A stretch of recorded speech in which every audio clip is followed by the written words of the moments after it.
በስመ አብ ወወልድ ወመንፈስ ቅዱስ አሐዱ አምላክ አሜን። በስመ አብ ወወልድ ወመንፈስ ቅዱስ አሐዱ አምላክ አሜን። በስመ አብ ወወልድ ወመንፈስ ቅዱስ አሐዱ አምላክ አሜን። እግዚአብሔር አምላክ ዘፍቅረኩም እግዚአብሔር አምላክ ዘኽብረኩም ደቂ ዓዶም ንቅዱሳን ዝተሰመኹም ስድራ ቤት መፍቀርቲ አደና ቅድስት ድንግል ማርያም ብናይ ኩሎም ሁርያን ተራዳእነት እተኣምኑ ድምፂ ንምስማዕ ድማ ፅን ኢልኩም ዝሰምዑ ኣብ ዝተፈላለየ ሃገራት እትነብሩ ዘለኹም ኣሕዋትን ኣሓትን ከመይ ቀኒኹም ከመይ ኣለኹም ኣሜን ስምትሉ ለባህሪ ዝኾነ እግዚአብሔር ኣምላኽና በኣና ብድኹማት ባረት ደቁ ካብ ኣጽናፍ ዓለም ክሳብ ኣጽናፍ ዓለም ዝኸበረን ዝተመስገነን ይኹን። እግዚአብሔር አምላክ በሰላም ስለዘጽናሐና እግዚአብሔር አምላክ ሳብዛዛ ዓብዚኣ በፍቅሩ ስለዝረዳአና በመሕረቱ ስለዝረዳአና እምበኣር ኣነ ንስኻትኩምን ብህይወት ጸኒሕና ነዚ ቃሉ ክንዛራረብ ዘብቃዓና እግዚአብሔር አምላክ ክብርን ምስጋናን ንስለስሙ ይኹን። ሎም እምበኣር ከምቲ ዝሓለፈ ኣብ ጻውዒት እግዚአብሔር ዝብል ጻውዒት እግዚአብሔር ምርጫ ህይወትን ዝብል ክልተ ዓበይቲ ኣርእስቲ ርኢና ነርና። ንምዝካሩ ዝኣክል ጻውዒት እንታይ ማለት እዩ? ጻውዒት ማለት ሓደ ብደገ ዝመጸካ ደሃይ ክኸውን እንከሎ ንሱ ድማ ሕሬት ወይ ከዓ ምፍላይ ማለት ሓሪኻ ክጽውዖ ከለኻ እዚ ጻውዒት ይበሃል። ጻውዒት እግዚአብሔር ብምንታይ ነለልዮ እንተደኣይልና ክልተ ዓይነት ጻውዒት ኣሎ፣ ክልተ ዓይነት ምዝካር ኣሎ ማለት ጻውዒት እግዚአብሔር ብእዝነ ልቦናና ከነስተውዕሎ ንኽእል ኢና። ጻውዒት ናይ ደቂ ሰባት ግና ብእዝንና ክንሰምዖ እኳ እንተኽኣልና ነቲ ጻውዒት እግዚአብሔር ግና ክንሰምዕን ከነስተውዕልን እዝነ ልቦና ከም ዘድልየና ተዘራሪብና ነርና። ጻውዒት እግዚአብሔር ብመን ተጀሚሩ ዝብል ድማ ርኢና ነርና። ንሱ ድማ በቦና አዳም ማለት ኣቤለኻ ብምባል እግዚአብሔር አምላክ ከም ዝጽውዕ ሎሙን ንዓይ ንዓኹም ብገርኹም ጽዋዕና እዩ። ከም ፍቃድ እግዚአብሔር ሎሚ ንኻልኣይ ግዜ ንሪኦ ድማ እግዚአብሔር አምላክ ንመን ይጽውዕ? እግዚአብሔር አምላክ ንመን ይጽውዕ? እግዚአብሔር አምላክ ክጽውዕ እንከሎ ነቲ ሓደ ካብ ካልእ ፈልዩ ኣይጽውዕን እዩ። ምክንያቱ ንምድሪ ብምልእታ ካብ ምብራቕ ፀሓይ ክሳብ ምዕራብ ፀሓይ ይጽዋዕ እዩ። መዝሙረ ዳዊት መዝሙር 50 ፍቅዲ 1 እግዚአብሔር አምላክ ነቲ ጸሊም ነቲ ቀይሕ ኢሉ ኣይፈልን እዩ። እግዚአብሔር አምላክ ንምድሪ ምልኣ ዘላ እንታይ እዩ ብምልእቱ ዘሎ ካብ ምብራቕ ፀሓይ ክሳብ ምዕራብ ፀሓይ ዘሎ ንኹሉ ይጽውዕ። ስለዚ አምላክ ንኹሉ ህዝቢ ዓለም ከም ዝጽውዕ ይነግረና ማለት እዩ። ስለዚ ጣውዒት እግዚአብሔር እምበኣር ኣብ ክልተ ንከፍሎ ኢና። ኣብ ክልተ ንከፍሎ ከለና ሓደ ንኣመንቲ ይጽውዕ፣ ካልኣይ ከዓ ንዘይኣመንቲ ይጽውዕ። ኣብ መላእ ዓለም ዝርከቡ መን እዮም? ኣመንትን ዘይኣመንትን። እሺ ንኣመንቲ ብኸመይ መንገዲ ይጽውዕ እንተዳ ኢልና እቶም ብእግዚአብሔር እንንኣምን ሽሕ እኳ ሙሉእ እምነት እንተሃለወና እምነት መጀመርታ ኩሉ ነገራት ስለ ዝኾነት ሙሉእነት የብሉን። ምክንያቱ እምነት እንተሃለወና ግብሪ እንተዘይብልና እታ እምነት እቲኣ ሞት እያ። ኣብ ያዕቆብ ምዕራፍ 2 ፍቅዲ 26 ገሊጽዎ ዘሎ። ስለዚ እምነት መጀመርያ ኩሉ ነገር ስለ ዝኾነ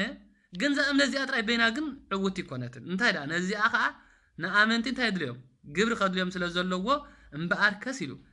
ስጋ ብዘይ መንፈስ ምውት ከም ዝኾነ እምነት ድማ ብዘይ ግብሪ እንታይ ምውት እያ። ስለዚ ካብ ዝጎደሎ ዝኾነ ህይወት ምእንቲ ከይንነብር እግዚአብሔር ንዓና ንኣመንቲ ናብ ምንታይ ይጽዋዕና ኣሎ? ናብ ግብሪ ይጽዋዕና ኣሎ። ክብሪ ንእግዚአብሔር ይኹን። ብተወሳኺ ብዙሓት በቲ ዘለና እምነት ብመንፈስ ጀሚርና ንጓዓዝ እኳ እንቶ ነበርና ብስጋ ንፍጽሞ ግና ውሕዳት ኣይኮንና። ነዚ ድማ እግዚአብሔር አምላክ ብኣፍ ሐዋርያ ቅዱስ ጳውሎስ ገይሩ ክዛረብ ከሎ ናብ ሰብ ገላትያ ምዕራፍ 3 ዘሎ ሃይለ ቃል ከምዚ ይብል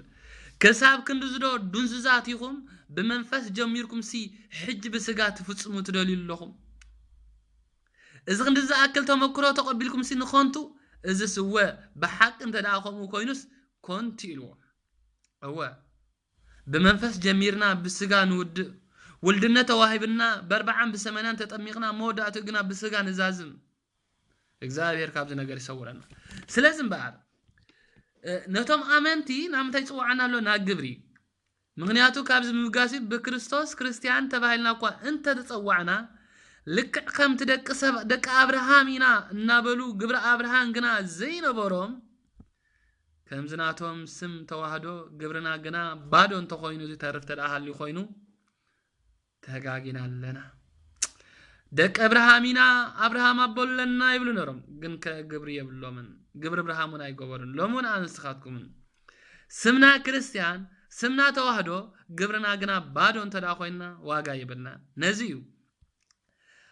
እግዚአብሔር አምላኽ አብራይ ዮሐንስ ምዕራፍ 3 ወሕጁን ናብተን ሸውዓተ ናይ ቤተ ክርስቲያናት ሊቃውንት ክሰዶም ከሎ ከምዚ ይብል አነ ንግብርኻ እፈልጠ ህያው ተባሂልካ ኢኻ ትስምዕ ግናኸ ሙቲኻ እግዚአብሔር ካብዚ ነገር እዚ ይሰውረና ይሰውርኪ ይሰውረና ስለዚህ ስምናን እምነትናን ጥራይ ሒዝና ብግብር ጸልማት እንተ ተጓዓዝና አብናይ ሕልና ድቃስ ከም ዘለና እግዚአብሔር የለብመናሎ እወ አመንቱኹም ግን ከግብር እምነት የብልኩምን ግብር የብልኩምን አነ ግብርኻ ፈልጠ ይልዎ በቃ ህያው ተባሂልካ አቤት እወ ዘማራይ ወዳሳይ ሰባኻይ ኩሉ ገባራይ ኩሉ ሰራሓይ በእምነት ግን ከግብር ኮንቱ እንተዳ ኮይኑ ተኮይና ለና ማለት እዩ ነዚዩ ሽንታይሉ እምበአርከስ አታ ደቂስካ ዘለኻ ተባራበር ካሙታኑን ተንስ እትዘብርሃልካ መኒ ክርስቶስ ካ ከብርሃልካ ክብርን እግዚአብሔር ይሁን ንዓይና ዓሁን ዘብርሃልና መኒ ክርስቶስ ኤፌሶን ምዕራፍ 5 ፍቅድ 14 አታ ደቂስካ ዘለኻ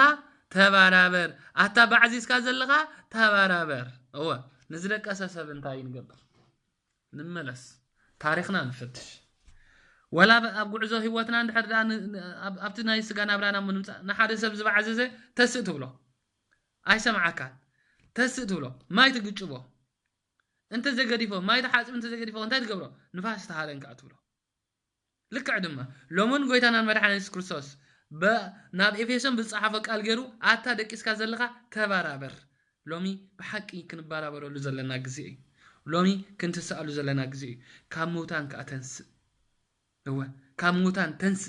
ብመንገድ ቅድስና ተማላለስ ክርስቶስ ሽዑንታ ገብረልካይ ከብረሃልካ እዩ ዝብል ጻውዒት ይደሃየልና ኣሎ እምበር ንኣመንትኻ ተባራበሩ ተንስኡ ግብር ግበሩ ክርስቶስ ከብረሃልኩም ብምባል ይጽዋዓና ኣሎ ካብዚ ፍልይ ዘይብል ድማ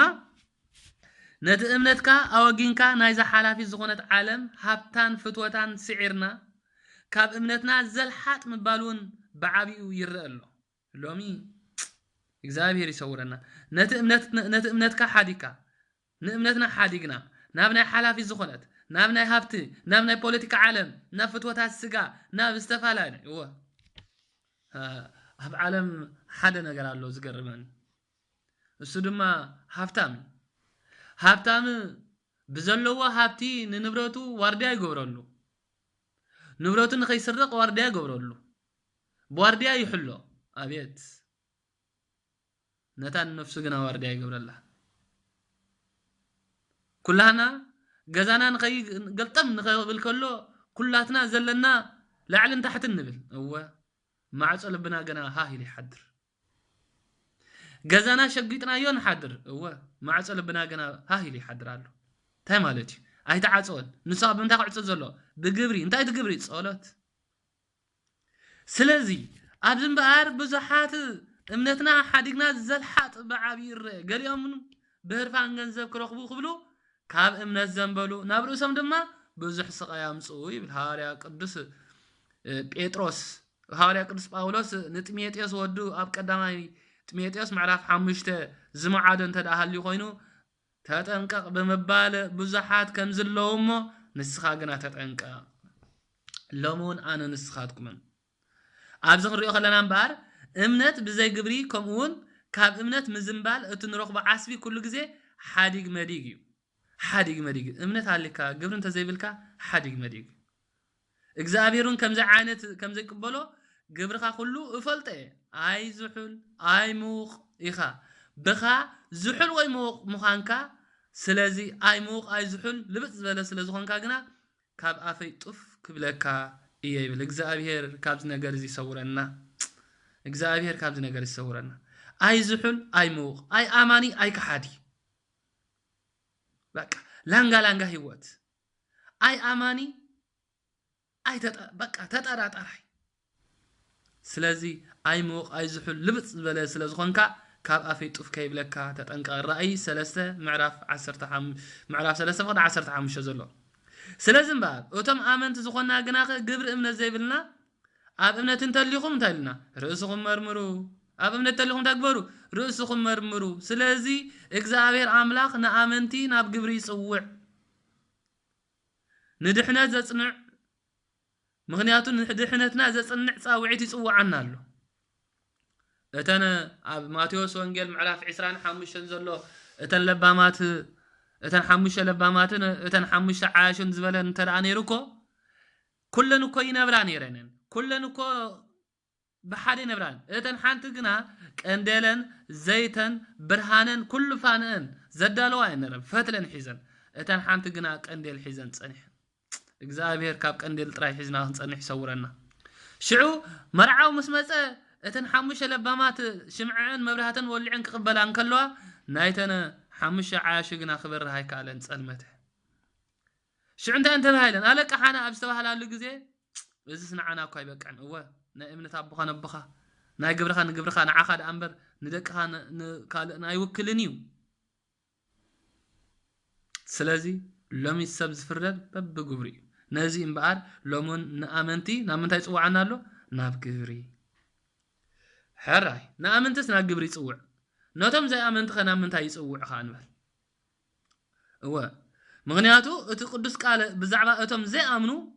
اتبو زي امن غنا بحد ود املاخ سلا زي امنه درو تفريد ويو يوحنس وانجيل معرف 3:18 بحد ود املاخ بزي مانو تفريد وي اوكا ابزخم يلو خطقس انكل مالتي غنا خطرهرن فقارن املاخنا غنا ندحنه حزاب قالون አገልግሎቱ ሊሁ ይጽዋዓሉ ለሚ በቃሉ በአገልግሎት ገርግን እንታይ ጎብራሉ ይጽዋዓሉ ነዘይ አመንት እግዚአብሔር ንዓም ምፍጣሮም ዝፈልጦም ንሳቶም ግና ፈጣሪኦም አምላኾም ምዃኑ ዘይፈልጡ እዮም እቶም ዘይ አመንት ብሎም ዘለና እግዚአብሔር ንዓም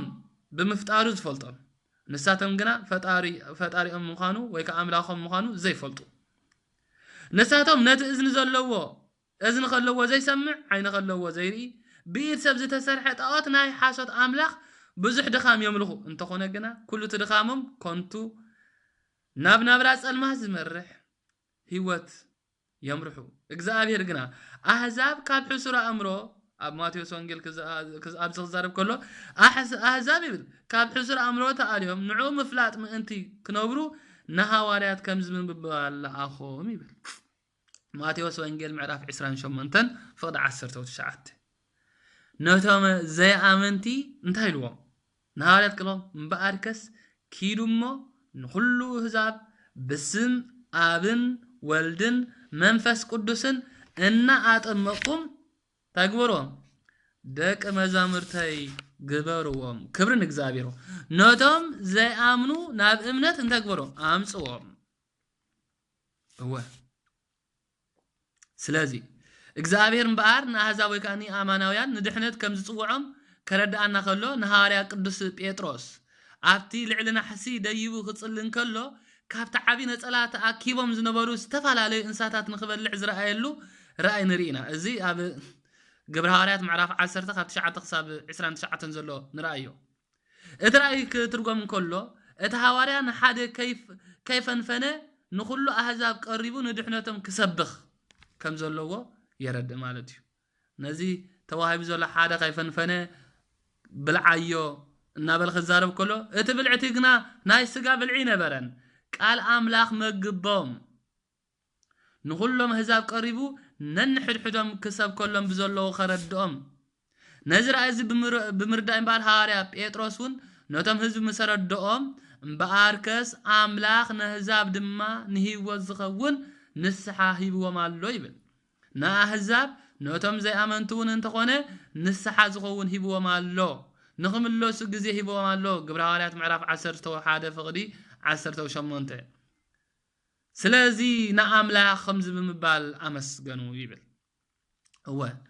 እግዚአብሔር አምላኽ እምባር ንዘይ አመንት ድማ ናብ እምነት ይጽውዕ ብስም አብን ወልድን መንፈስ ቅዱስን እናአጠመቁም ደቀ መዛሙርታይ ግበርዎም ብምባል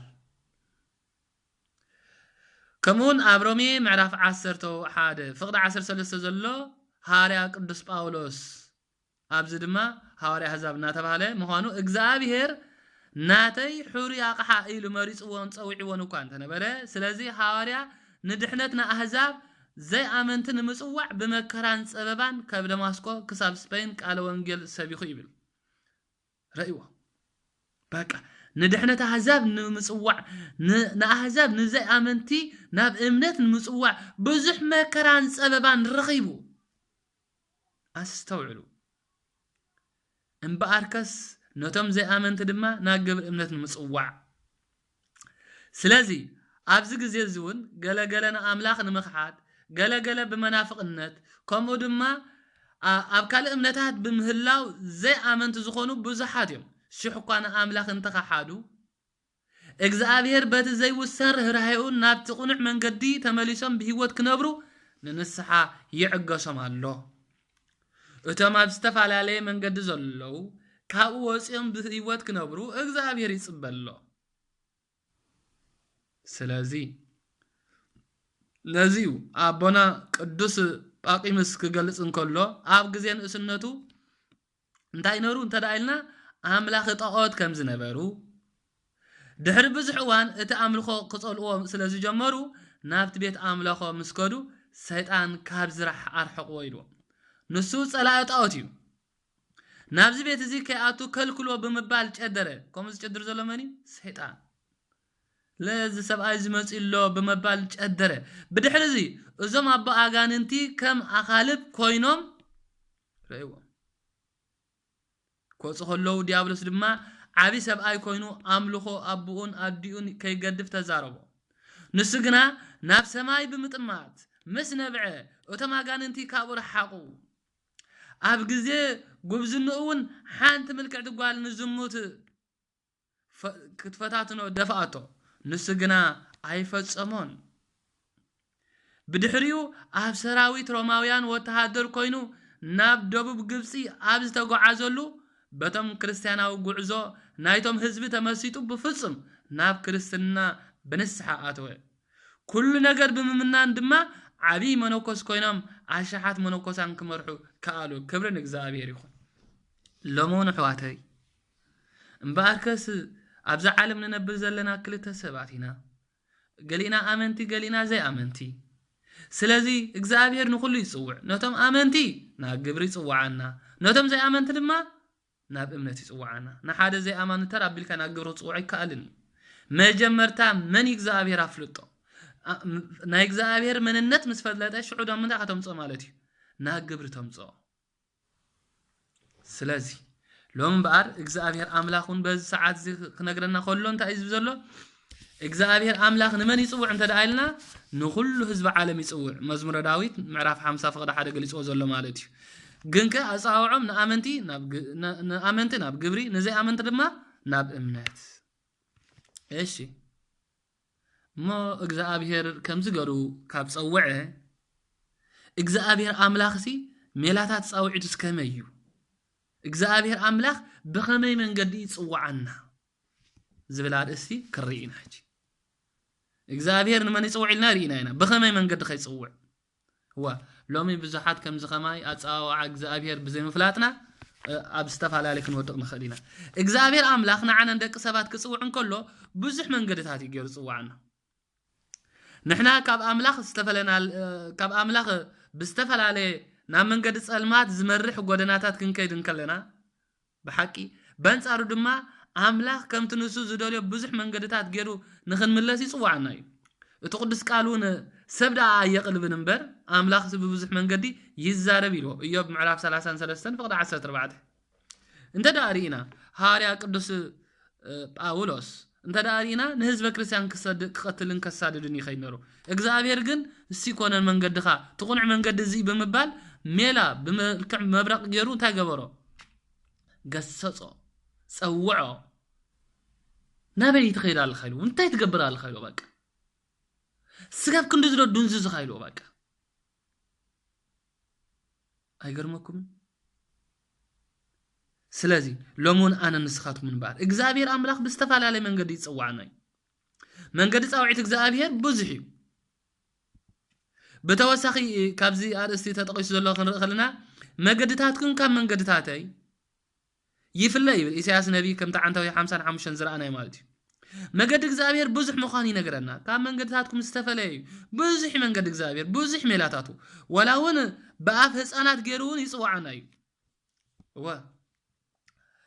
سلازي كابتن بزحات من قد يتم كتقص زخلو كم فقد إغزابير أملاخ حدا بحدا خرق الفتنينا مغنياتو إغزابير بستفال على يتصوع قدمي نافتي أنا الاستمتاوي حدا أبو نيروم مالتيو نسم كريستيان أبو يوم نورم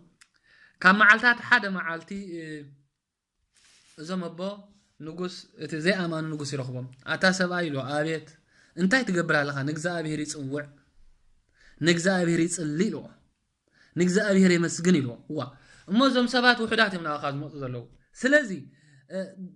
بزحاتكم مصخان انت ادليخا انا حطك حتك نزا حطو زي انت دا مليس كالي بقى بيتكسان كفتلك انت زي كوينو كن كعصو يلو وا الشحراي اغزابير فقاد يكون له حراي اغزابير املاح نعين نعخان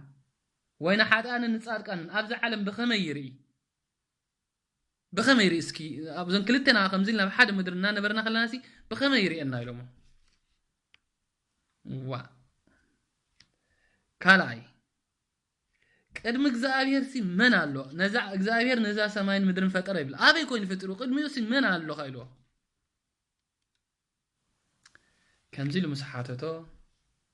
ከም መዓልታት ቆጸራ ገይሮም መዓልትኩም ለሰሎ ኣብቲ መዓልቲ እቶም ኣቦ ከም ተቆደሞም ክምህሩ ኣይከኣሉን እግዚአብሔር ይመስገን ሓደ ህፃን ይጥምት አቦ ይብሎም ትምርቶም ወዱም አቤት ዋ ስለምንታይ ከም ተቀደምኩም ዘማሃርኩም ሎም ግን ይነበርኩም ይልዎም ረይዎ ምክንያቱ ንሶም ታሰዓት ኣኺላ ሽዑ ወዝ ወደ ይሎም ምዃን እግዚአብሔር ሲ በአፍጻናት ገይሩ ይዛረብ ቅዱስ ዳዊቱን ተናጊሩ በመባል ሕተንም ሓይቶም ይሎ እሺ እንታይ ደምሕተኹም ዋ እግዚአብሔር ሲ أبز عالم نخلتنا نحات عن نزوم صاركانس بخمي عيني تمتنا خميل نخنبر كم زلنا بمبال كم زي بلا شعو እግዚአብሔር رأيو بقى فصاناتون ملس خمس أبو يلوم حنت شمعة مولعو يلوم إيشي إذا شمعة زياسي نسبة حادن صمبر حادخونو كاب كلتنا سنمن تبرها الله بولوه معناته أمدر نقول أنا بحد يتمتنا له بحد مرحنا له بخمي يتبرها لاسكي نامن تزوج الله بولوه سوا زيادة من نقول أنا معره 4 نطبي قدمي እግዚአብሔር ሲ እግዚአብሔር ነዚ ዓለም ዛ ቅድመ ፍጣሩ ነዚ ምድሪ ዚ ቅድመ መስራት ሳብ ይነሩ ከመይ ገር ፈጢሮ እንተ ዳይ ዝብል ሕተኸ እንታይ ክንገብር ንኽእል እወ ቅድሚ ዘይሮሲ እንታይ ዓይነት ቁጽርላ ካብ ቁጽርታት ቅድሚ ዘይሮሲ እንታይ ዓይነት ቁጽርላ ዋ ቁጽር ደለይ የለን እኹል ንሰበት ዝርዶ ቋንቋ እቶም ኣቦ ምስ ንጉስ ተራኸቡሞ እዚ ቃል እዚ مبرهات ولعو كم زقبر مسولو وا زاد نخلتنا مع عادة الرحلة توديها قد مزير قصر اللودي يلن توديها أمان بأمان مبال اتي كحاد زنبرا نقص نابو كم استمسي اكزابير بأفز أنا تقرون نزم السزيحي لي مالوتي تمبا وانت أفيق وما يكونن كل قزيقن اكزابير أملاخ بستفعل علي من قد يمهري باتي نسبات بزمسلم بزغلالي بزح مستيركم سيخولون يرم قن بتخور الدوزغل نحاده زي أمان التقصتات كمزي خمزة زبل بسعة متقال تخلا قنا يردا كان يلا ناي بايتون بتزلو لومون እግዚአብሔር አምላክን ባር በብዙሕ ነገር ይጽዋዕና ሓደ ህሪኦ በቃሉ ገሩ ይጽዋዕና እግዚአብሔር ሜላታ ጻውዒት እግዚአብሔር ሓደ ብምንታይ በቃሉ አምላክ በትነፍስ ህያው ዝገበረ ቅዱስ ቃል ገሩ ይጽዋዕና ከሎ ኣብ መዝሙረ ዳዊት መዝሙር 119 ፈቅድ 105 ቃልካ ንእግረይ መብራህትን መንገደይ ድማ ብርሃን እዩ ስለዚህ ቃሉ ንእግረና እንታይ እዩ መብራህት እዩ ወላ በጸልማት እንተኸድና ነዚ ኮይ ቅዱስ ዳዊት ወራ በርባር ባድነመት እንተኸድኩ አይበርሕኒ ምክንያቱ ኩሉ ሓይል መን ይዘሎ እግዚአብሔር መንገድናውን እንታይ ልዎ ብርሃን እዩ እግዚአብሔር በቃሉ ገሩ ዝጽዋዓና ኩሉ ዝተጻሕፈ ዘበለ ቃለ ህይወት ስለዝኾነ እዩ ስለዚህ ግናኸ ኢየሱስ ንሱ ክርስቶስ ወደ አምላክ ከም ዝኾነ ምን ተተአምኑ አሚንኩምን በስሙ ህይወት ምን ተኸትረኽቡ እዩ ዝተጻሕፈ ክብርን እግዚአብሔር ቃለ ወንጌል ዮሐንስ ምዕራፍ 20 31 إذا مصحف إذا استصحف مغنيات يسوع كريستوس ود أملاك كم زخنة من تغتأمنوا هو آمينكمون بسمو هيوت من تغترغبوا بمنك بسمو أنت ترغبوا هيوت من تغترغبوا يتصحف سلز غايو بزحات سبات أب مزمور داويت 4 فقد شمنته لومي بزحات سبات فقد قدنا من قد تفي ومالو من قد تفي له يمان سقام عنيني بلو تقنعتي تقرنا من قد تفي أتم الله نزي نسناي من يزرئنا يبلو هو لومي بنايك قال እግዚአብሔር ጥሜት ዝመጸሉ ዘሎ ሰዓት በጽሕና ኣለና ሎሙ ኩሉ መምህር ኮይኑ ኩሉ ክዛረብ ጀሚሩ ኩሉ ንፋሳት ክነፍስ ጀሚሩ ትንቢተ አሞጽ ምዕራፍ 8 ካብ ፍቅድ 11 ክሳብ 12 ዘሎ ንራእዩ ስለዚ ሎሙን ባር ሐዋርያ ቅዱስ ጳውሎስን ካብቲ ጥሜት ተላቂቅና በቃሉ ከም ንጽዋዕ ይገልጽ ንሱ ድማ ኣብ ካልኣይ ተሰሎንቄ معرف كلته فقد 14 نسو نخبر قويتا إيسوس كريستوس من كترقبوه إلو بهتن إحنا سبقنا لكم وانجل صوعكم نسو بينا يصوعكم بقالوا بهتن إحنا سبقنا لكم وانجل نسو نخبر قويتانا إيسوس كريستوس من كترقبوه إلو بهتن إحنا سبقنا لكم وانجل غيرو تقبلكم صوعكم من نسو بعلو بقالوا سلازي اتي اب بيت كريستيان زغبرلنا سبكت كله صاوعيتات مغنياتو نا بيت كريستيان مصينا نتهياون زعين قال املاح مسنسمع بمسمع دما بفقاد እግዚአብሔር كسمع انت فقاد እግዚአብሔር ዕብራውያን ምዕራፍ 4 فقد 10 كله بون بزيبون كخون አይከልኒ በቃ እቲ ዕብራውያን ምዕራፍ 4 ገልጾ ዘሎ ትመስማዑን بفقاد እግዚአብሔር ይዎ ምክንያቱ ብዙሓት ነዚ ካብ ምንታይ ኮነለይ ኢልና እግዚአብሔር ይጽዋዓና ከምዘሎ ክንፈልጥ አሎና በቃ ሎሚ እግዚአብሔር አምላክ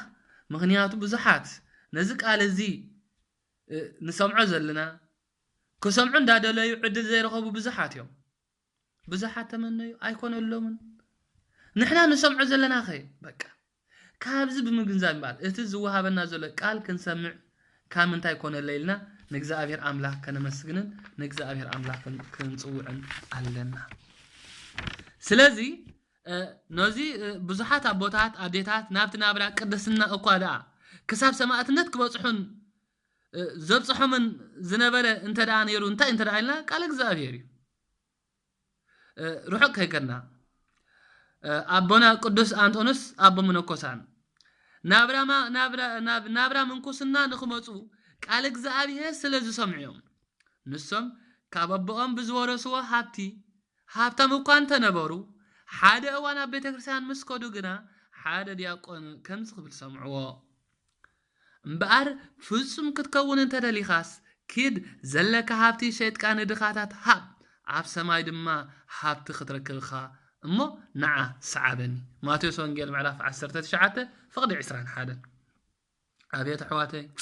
حفتي حوي كلنا نا እግዚአብሔር ቤተሰብ نسمع دلنا نسم بزحانت قال زيام تقيرو نحنا عندي جزء قال زي سمعنا እዚ ቃል እዚ ክንበብ መስምዑ መንባር ነቲ ዝነበሮ እኹል ዝኾነ ትሩፍ ሃብቶም ብምሕዳግ ንናብራም ኩንስና ኣብቲ ኣጻምእን ምድረ በዳ ብምኻድ ጀመርዎ ቅዱስ ኣበና ቅዱስ አንጦንስ ኣቦ መነኮሳን ነፃው ዕዝብ ብምኽታል ድማ ዓቢ ኣቦ ኮይኖም ኣቦ መነኮሳን كخون بقيعهم كبرن እግዚአብሔር ሆን ናብዞ ሰደቶም እንታይ አናራ እንተ ዳይልና ማቴዎስ ወንጌል ምዕራፍ 19 فقد 21 ቃል ናይ መኒ ናይ እግዚአብሔር አምላክ ቃል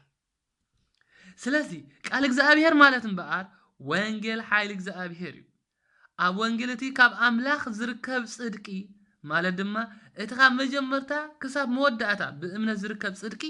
ኣብኡ ተገሊጹሎ ሮሜ ምዕራፍ 1 فقد 17 ስለዚ بتحيال قالوا يرو እግዚአብሔር አምላክ ጸዋዓና ሓደ ካብቲ ቃሉ እግዚአብሔር አምላክ በተحيال ቃሉ يرو ጸዋዓና ከላይ ንር እንተ ዳሪና ከአብነትካ ቅዱሳን አቦታት ከረኸለና ቅዱስ ቴዎፍሎስ እዙውን ወደ ሓደ አብሮማውያን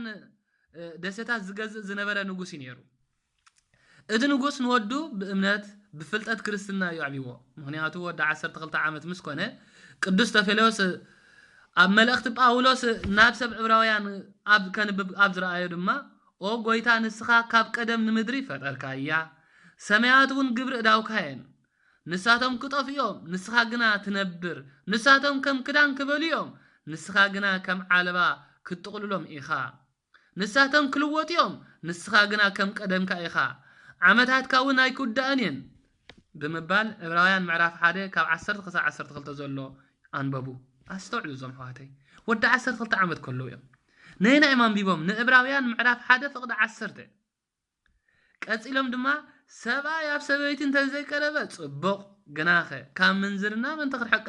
ነፍስ ወከፍ ሰብኣይ ናይ ገዛ ርእሱ ሰበይቲ ተሃልዎ ነፍስ ወከፍ ሰበይቲ እውን ናይ ገዛ ርእሳ ሰብኣይ ይሃልዋ እዚ ኩሉ ሰብ ከምዝ ክኸውን ምፈተኹ ነይረ ኩሉ ሰብ ከምዝ ኸማይ ክኸውን ምፈተኹ ነይረ ግን እንተ ዘይተኻሎም እወ ነይረ ኣነውን መንፈስ ኣምላኽ ከም ዘለኒ ይመስለና ኣሎ ብምባል እምበኣርከስ እዞም ኣቦ ነዛ ቃል እዚኣ ኣንቢቦ ቀዳማይ ቆሮንቶስ ምዕራፍ 7 ካብ 1 ክሳብ 2 ዘሎ ሃይለ ቃል ብምንባብ እምበኣር በዘን ቃላት እዚአን ተወሳኺ እውን ኣብ ኣእምሮኦም ዝሰርጸሎም እንተዳ ነይሩ እምበኣርከስ ፍጹም ክትከውን እንተደሊኻስ ኪድ ዘለካ ሃብቲ ሸይጥካ ንድኻታት ሃብ ኣብ ሰማይ ድማ ሃብቲ ክትረክብኻ እሞ ንዓሳ ዓበኒ ማቴዎስ ወንጌል ምዕራፍ 19 ፍቅዲ 21 እዘን ቃላት እዚአን ቅዱስ ተፍልዮስ እምበኣር ነብኡ ነቲ ኩሉ ዝነበሮ ሓዲጉ ክሳብ ኣሌክሳንደርያ በጽሐ ካብ ሓደ ገዳም ናብ ካልእ ገዳም ተጓዓዘ ካብኡ ድማ ናብቲ ኣብ ምድረ በዳ ዘሎ ዓቢ ገዳም ድማ ከደ ረይዎ እንታይ ዝኸዶም ዘሎ ብመን ተጸዊዖም ብቃለ እግዚአብሔር ስለዚ ኣብ መንነት ናይቲ ገዳም ዝነበሩ ኣቦ ዶክተር ምስ ረኣይዎ ብመንፈስ ቅዱስ ንሱ ካብ ወለዶ ነገስታት ምዃኑ ፈለጡ ብጽቡቕ ተቐቢሎም ድማ ባረኽዎ ንሱ ነትናቱ ታሪኽ ክነግሮም ሓተትዎ ኣባ ቅዱስ ዶክተር ብጣዕሚ ተገረሙ በቲ ዝነገሮም ቅዱስ ተፍልዮስ ብዝነገሮም ቃል ተገረሙ ንኣምላኾም ድማ መስገኑ ኣብቲ ኣብ ገዳም ክነብር ድማ ኣፍቀዱሉ ረይዎ ንሶም ነትናቱ ዕውት ገድላዊ ህይወት መንፈሳዊ ህይወት ምስረአዩ ኣስኬማ ኣልቢሶም ድሕሪ 10 ዓመት ግና ኣቦ ንተፍልዮስ ወተሃደራት ብምስዳድ ስለዘሸገርዎ ብሓይል ወሰዶ ኣቅድሚኡ ኣቡ ምስ መጽኻ እቲ ናብራ ምንኩስና ምስሉ መልክዑ ስለዝቀየረ ኣቡ ኸኣ ኣቦ እንታ ገብረ ይከኣለን ከለልየ ከኣለን ኣቦ ሰራዊት ሰዲዱ ኮስዶ ምስ ከኣለ ናብራ ምንኩስና ኩሉ መልክዑ ቀይርዎ በቃ መንፈሳዊ ህይወት ለዊጥዎ እቲ ቅዱስ ኣቦ መን ምዃኑ ምስ ነገሮ ግን ብጣዕሚ ተሓጎሱ ቅዱስ ተፍልዮስ ንኣቦ ብዛዕባ ህይወትን ሞትን ፍርድን ምጽኣትን ክምሮ ክሰብኮ ጀመረ ኣስተውዕሉ በሉ ንባዕሉ ኮይኑ ነዛ ቤት እዚኣ ድሕነት ኮነላ ዝበለኮ መጀመርታ ነፍሱ ምስ ኮነ እዩ እዚ ቃላት ዝምባር ኣብ ልቢ ኣቡ ዓቢ በሰላ ገደፈ ነብኡ ድማ ዓቢ በሰላ ገደፈሎም ኣቡኡ ነቲ ናይ ንግስነት ኣኽሊል ካብ ርእሱ ብምውራድ መንበሩ ንሓዉ ኣረከቦ ረይዎ ንሱ ምስ ሰበይቱ ምስ ወዶም ቅዱስ ተፍልዮስ ድማ ናብ ገዳም ከዱ ኣቡኡ ድማ ነቲ ንጉስ መነኮስ ኮይኑ ምስ ወዱ ቅዱስ ተፍልዮስ ጸንሐ ኣዲኡ ድማ ኣብቲ ናይ ንስቲ ገዳም ፈላሲት ኮና ንሶም ኩሎም ክሳብ ዕለተ ሞቶም ብህይወት ምንኩስና በኣምልኾን ብትብዓትን ነበሩ እቲ ኩሉ ዓቢ ጻዕሮም ድማ መከረኦም ምስ ፈጸሙ ድማ ብሰላም ኣዕረፉ እግዚአብሔር ስለ ቃላቱ ዝኸበረን ዝተመስገነን ይኹን ስለዚ እግዚአብሔር ኣምላኽ ብቅዱሳን ቃላቱ ገይሩ ብባዕሉ ይጽዋዕና እዩ ካብዚ ታሪኽ እዚ ንምሃሮ እንታይ እንተራእይልና እወ ካብዚ ናይዞም ቅዱስ ኣቦ ታሪኽ ወይ ከዓ ገድሊ እንታይ ንምሃር እንተራእይልና ኣቦና ቅዱስ ተፍልዮስ ብቃል እግዚአብሔር ዝገበረሎም ጻውዒት ነፍሶም ጥራይ ዘይኮነስ ነታ ስድራቲኣውን ምድሓን ኮነላ ንሕና እውን ኩሉ እንሰምዖን እንንብቦን ቃል እግዚአብሔር ወይ ከዓ ጻውዒት እግዚአብሔር ምዃኑ ክንግንዘብ ኣለና ኩሉ ንሰምዖ ቃል እግዚአብሔር ንሰምዖ ክንብል ከለና ናይ ቃል እግዚአብሔር ስለዚ እዚ ምዃኑ ፈሊጥና ድማ ኩሉ ንሰምዖ ናይ ምንታይ ናይ ድሕነት ቃል ምዃኑ ሃርያ ቅዱስ ጳውሎስ ንሰብ ኤፌሶን ዝበሎም ተዳ ነይሩ ንስኻትኩምን ነቲ ናይ መድሓን ወንጌል ዝኾነ ቃል ብሓቂ ምስ ሰማዕኩም ብኡ ምስ ኣመንኩም በቲ ዘተስፋው መንፈስ ቅዱስ ሓቲሙ ናቱ ገበረኩም ኤፌሶን ምዕራፍ 1 ፍቅዲ 13 እቲ ቃል እቲ ምስ ሰማዕኩም እቲ ቃል ወንጌል ኣብ ልብኩም ምስ ኣተወ ሓተመኩም ዝብል ቅዱስ ሃርያ ነዚ ቃል እዚ የብርሃልና ማለት ስለዚ በቃሉ ዝግበር ጻውዒት ነቲ መድሓን ምስማዕ ነቲ ምስማዕ ከዓ ካብ ቃል እግዚአብሔር ምዃኑ ፈሊጥና ሎሞን ኣነ ንስኻትኩምን እግዚአብሔር አምላክ ካብ ብዙሕ ሓደ ብምንታይ ንሪኦ ኣለና ማለት እዩ እግዚአብሔር አምላክ ብቃሉ ገይሩ ይጽዋዓና ምድሓን ካብ ምንታይ ምድሓን ካብ ምስማዕ ከመን ምስማዕ ድማ ካብ ቃል እግዚአብሔር እዩ ከም ካልኣይ እንሪኦ እግዚአብሔር አምላክ ብምንታይ ይጽዋዓና بقالو بعلو خاي صواعنا እግዚአብሔር ወልድ ማለት ጎይታናን መድኃኒናን ኢየሱስ ክርስቶስ ኣብ ዘመነ ስጋዊኡ ምእንቲ ድሕነት ሰባት ክስቀል ካባርነት ንኽጽውዕ ከም ዝመጸ ኣብቲ ሰበኸሉ ዝነበረ እንተዳሪና ጎይታናን መድኃኒና ኢየሱስ ክርስቶስ ምስ ብዙሓት ተቐበልቲ ቀረጽን ሓጣንን ኣብ መኣዲ ምስ ተቐመጠ እቶም ፈሪሳውያን ምስኦም ኣብ መኣዲ ምስ ተቐረበ ነቐፍዎ ንሱ ግና ከምዚ ብምባል ዝመለሰሎም كماي أنا نحاتان مبر نصادقان نام نسحق صوع أي مصاخون ماتيوس انجيل معرف تشعاته فقدي 10 تغلط غويتانا مدحانينا ኢየሱስ ክርስቶስ ኣብ ዘመነ ስጋዊው ንድሕነት ክሰብኽ ከሎ እንታይ ዝገብር ነበር ምስ ሓጣን ምስ ዘመውት እናወዓለ ካብት ሞትቲ ክንታይ ይውጾም ነሩ እንበዓል ማርያም መግደላዊት ነርአይ هو እታ ሸውዓተ መናፍስት ርኩሳን ዝነበራ ንርአያ ነስተውዕል ሑዋተይ እግዚአብሔር አምላክ ባዕሉ ኸኣ ይጽውዕ ከመውን ሃዋርያት ንኻልኦት ናቱ ኣገልገልቲ ክኾኑ ዘለኩም ሓዲኩም ንዓይ እንታይ ኢሎም ሰዓቡኒ ማቴዎስ 19:21 ኣገልገልቱ ንክኾኑ እንታይ ኢሎም ሰዓቡኒ ንበዓል ሃዋርያ ጴጥሮስ ነቶም ገፈፍቲ ዓሳ ንዑ ሰዓቡኒ ደጊም ገፈፍቲ ዓሳ ዘይኮነስ ገፈፍቲ ሰብ ክገብረኩም ብምባል እንዳበለ ጸውዕ ብተወሳኺ እግዚአብሔር ወልድ ኩሉ ዘለና ሸኸምና ናቡ ክነራግፍ ምክንያቱ እትናቱ ትሑትን ፈኩይስን ጾር ክንጸውር ጸዊዕና እዩ ኣቱም ኩልኩም ትጽዕሩን ጾር ዝኸበለኩም ናመንዑ ናባይ ባዕሉ ኮይ ናባይ ንዑ ኣነ ከዕርፈኩም ኣነ ለዋሄ ልበይ ትሑትዩ ኣርዑተይ ድማ ጽሩ ካባይውን ተማሃሩ ነፍስኩም ካታትረኹም ዕረፍቲ ክትረኽቡኹም ብምባል ኣርዑተይ ልዝብ ጾረይ ካፈኩይስ ብምባል ማቴዎስ 11:28 ዘሎ ሃይለ ቃል ይነግረና ስለዚ ምዝሓለፈ ርእሲ ዝተሓሓዙን ጎይታናን መድኃኒና ኢየሱስ ክርስቶስ ከምዚ ብምባል በሓቂ ብለኩም ኣለኹ እቲ ንቃለይ ዝሰምዕ በቲ ዘለኣኸኑን ዝኣምን እንታይ ኣላቶ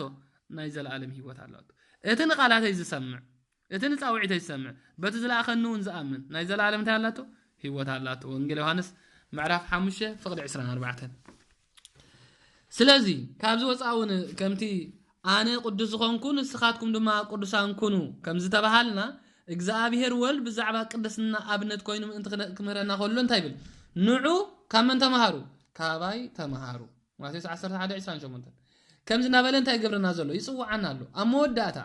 ድሕነት ኩሉ ህዝቢ ዓለም ስለዚ ደለየ እምበር እንደቅ መዛሙርቱ እንታይ ኢሎም እምበር ኪዱ ንብዘላ ዓለም ከድኩም ብስም አብን ወልድን መንፈስ ቅዱስን እናጠመቅኩም ተግበሩም ደቅ መዛሙርቱ ይግበሩም ክብርን ስለሰሙ ይኹን ስለዚ እግዚአብሔር አምላክ ንኩሉ ህዝቢ ዓለም ንድሕነት እንታይ ይገብር ይጽውዕ ከም ዝነበረ እቲ ንዓና መጻናንዕ ዝኾነ ኩሉ ትውህበታት ዝህበና እግዚአብሔር መንፈስ ቅዱስ ይጽውዓና እዩ እንስኻ እንታይ ዝብራይ 22:17 እታ መንፈስን እታ መርዓትን ትመንፈስን እታ መርዓትን እንታይ ይብሉለው ንዓይ ይብሉለው ኣብዚ ቃል እዚ እቲ መንፈስ ተባሂሉ ዘሎ እግዚአብሔር እዩ መንፈስ ቅዱስ ምዃኑ እዩ በቃ ንዓይ ይብሉለው ስለዚ ጻውዕ እምባርከስ እዚ ጻውዕት እዚ ዝመጸና ንሕና ሰባት ብዘይ እግዚአብሔር እንፍጽሞ ዘበለ ነገር ኮንት ምዃኑ ክንፈልጥ እዩ ምክንያቱ ጎይታናን መድኃኒናን ኢየሱስ ክርስቶስ ነዚ ነገራት ክነግረና ከሎ ብጀካይ እኳ ክትገብሩ ወላ ሓንቲ ነገር ክትገብሩ ኣይትኽእሉንኹም ወንጌል ዮሐንስ ምዕራፍ 15:5 ብዘይ ሓገዝ መንፈስ ቅዱስ ንበይኑ ወላ ሓንቲ ክግበር ከም ዘይከኣል ይረዳእና ስለዚ እግዚአብሔር አምላክ ባዕሉ እንታይ ገብረና እዩ እግዚአብሔር አምላክ ባዕሉ ይጽዋዓና እዩ እግዚአብሔር አምላክ ባዕሉ እንታይ ገብረና እዩ ይጽዋዓና እዩ ከም ሳልሳይ ንሪኦ እግዚአብሔር አምላክ ብኸመይ ይጽዋዓና ተዳኢልና ርሑቅ ከይከድና ምዝእዋን እዚ ክንከይድ ከለኻ ብሕማም ብመከራ ኩሉ ሰብ ብዝተፈላለየ መንገዲ ከም ዝጽዋዕ ብዙሓት ብመከራ ኮነ ብሕማም ይጽውዑ ብዙሓት ሰባት ንሕማም ከም መውጻእ ሓጢኣት ዝቆጽሩ ኣለዉ ንኣብነት ምክንያቱ ሓደ ሰብ ምስ ሓመም በቃ እዚ ተቆጽዑ ንብል ስግና አይኮነን ክብርንዑ ይኹኖ ጎይታናን መድሓና ኢየሱስ ክርስቶስ ሐዋርያት ነቲ ዓይነ ስውር ዝነበረ ሓቶ ከለውሲ እንታይ ይብሎሞ ኦ እግዚአብሔር አምላክ እዚ ብዕውር ሰወለስ ናቱ መርገም ዲዋላስ ናይ ወለድ ኢሎሞ እዚ ግን እንታይ ኢልዎ ግብረ አምላክ አቡ ምእንተ ክገሃድ አንበር ንሱስ ወለዱ ይኮኑ ናቱ ኃጢአት አይኮነ ወለዱ ይበደሉ ንስ ናቱ ይበደል አይኮነ እንታዳ ግብረ እግዚአብሔር አምላክ አቡ መታን ክግለጽ ወንጌል ዮሐንስ ምዕራፍ 3:9 ስለዚህ እታ ሐሳባቱ ክምርመር ዘይከአል እግዚአብሔር ንሓደ ሰብ በኸመይ መንገዲ ይጽውዖ በናይ ኩነታት ነቲ ነገር እቲ ክፍጽሞ ከም ዝደሊ ባዕሉ አምላክ ይፍጽሞ እዚ በመከራ ወይካ በሕማም ዝግበረልና ጻውዒት ናመን ይዘጸርበና ናብ እግዚአብሔር አምላክ ክንጽጋዕ አቡ ተወኪልና ክንነብር ዝኸፍተልና መንገዲ ሩሕ ከይከና እዛ ዘለና እዋን አነ ንስኻትኩም ኩላትና ጎይታዬ ኢልና አቤት ክብርን ስለስሙ ይኹን ምክንያቱ እትረሲዕና ዝነበርና አምላክ ሎሚ ግን አንተ ክንገብሮ ጀሚርና ሎሚ ግን ክንጽውዕ ጀሚርና እግዚአብሔር አምላክ ሓደ ካብቲ ጻውዒቱን በአል ብምንታይ ገሩ ይጽውዓና ኣሎ ማለት በመከራ ገሩ ይጽውዓና ኣሎ እወ በመከራ ገሩ እንታይ ገብረና ኣሎ እግዚአብሔር አምላክ ይጽውዓና ኣሎ ምክንያቱ እትረሲዕና ዝነበርና ሎሚ ግን አንተ ክንገብሮ ጀሚርና በቃ እግዚአብሔር ሆይ ክንብል ጀሚርና እግዚአብሔር ንስለስሙ ይኹን ምክንያቱ ሎሞንን በአር ነዚ ነገር ተረዲና እግዚአብሔር አምላክ በመከራ በሕማም መስሐመምና ጎይታዬ መሐረኒ ምስተቸገርና ጎይታዬ መሐረኒ هو ذا سمون زيا ذا تصمر بعد زيا ذا حالف انترينا يكو كلنا هيوت حفظنا الله نكون تصفى نخل كما انت راينا ابزا وان زيا زي تصلي قالو انت راينا دعي انساون يصلي يحلو كلنا نصلينا كلنا املاخي نبلالنا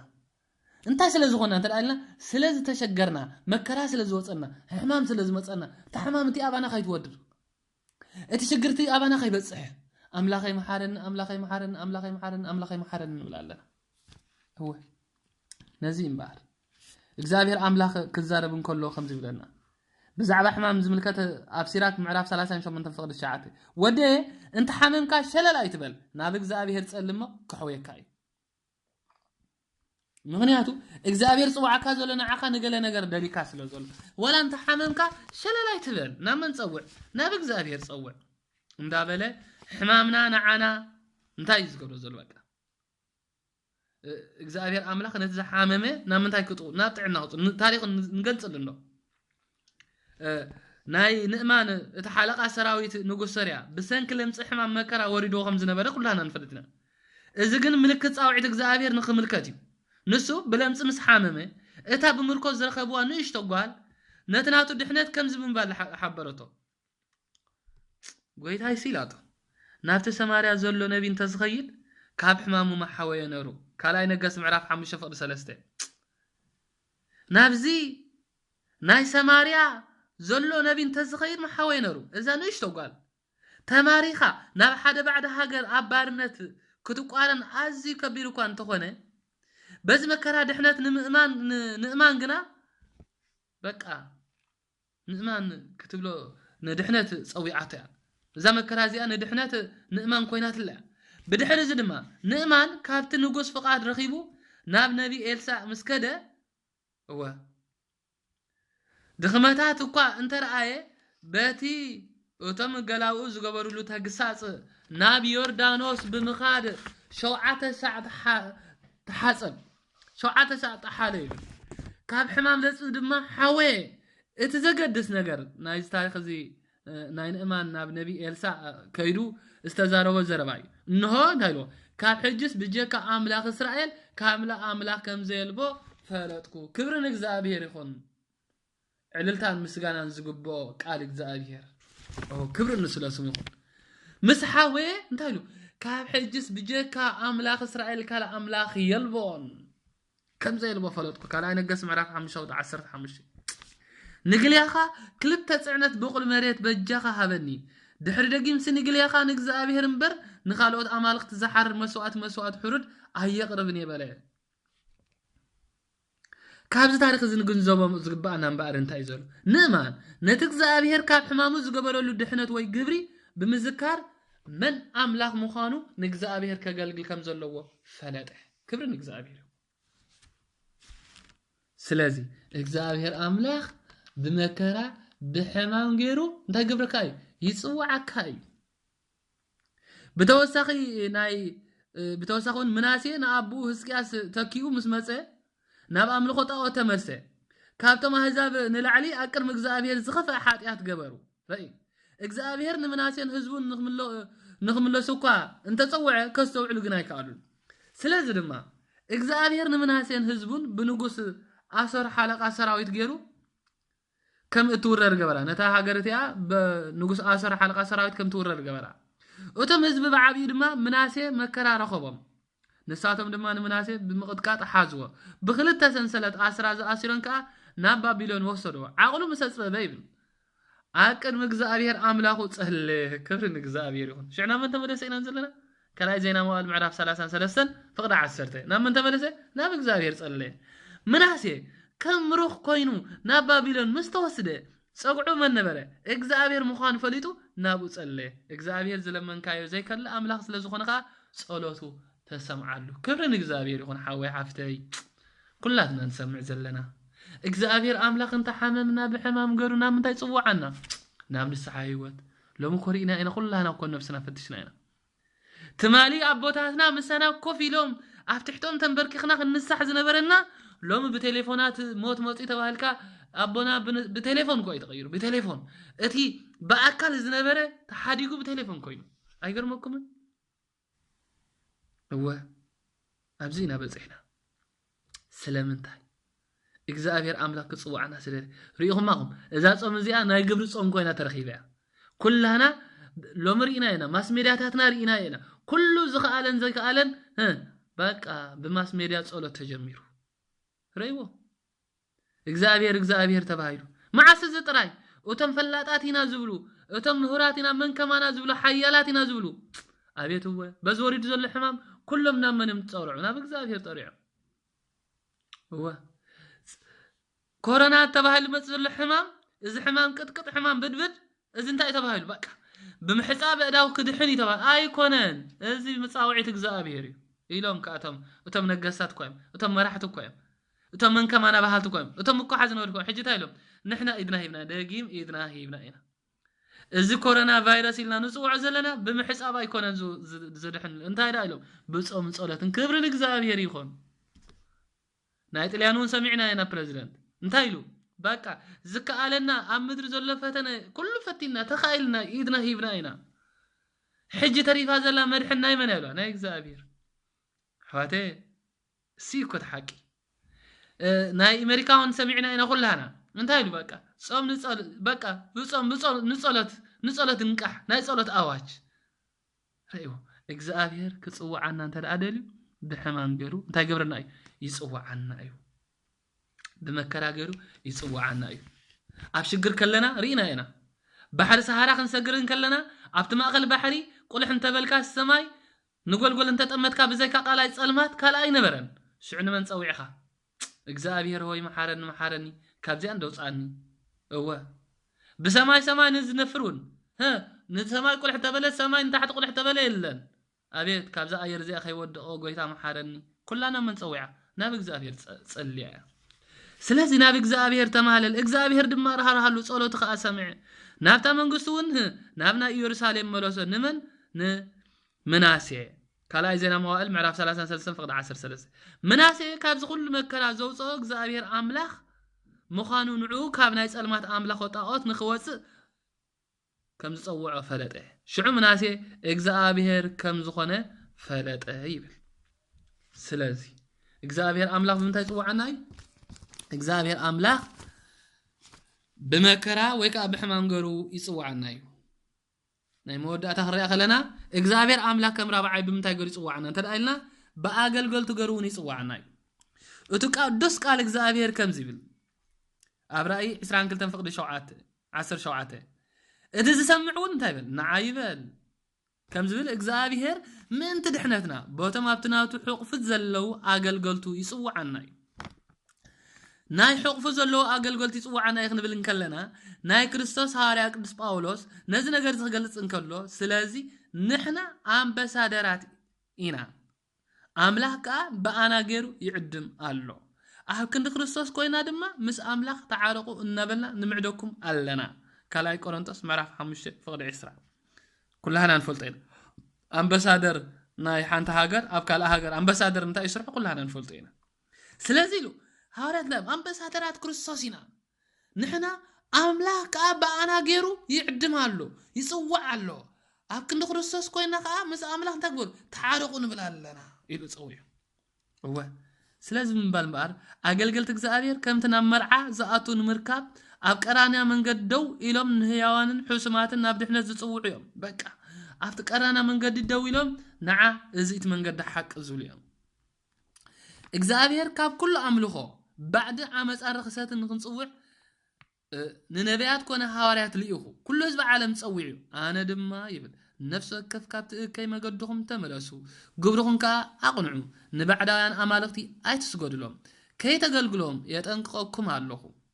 رأيو شعو أفتان عقاتكم النبوتاتكم من ذهبكم نجر كتنبرو إيهم إلو خمس نجرهم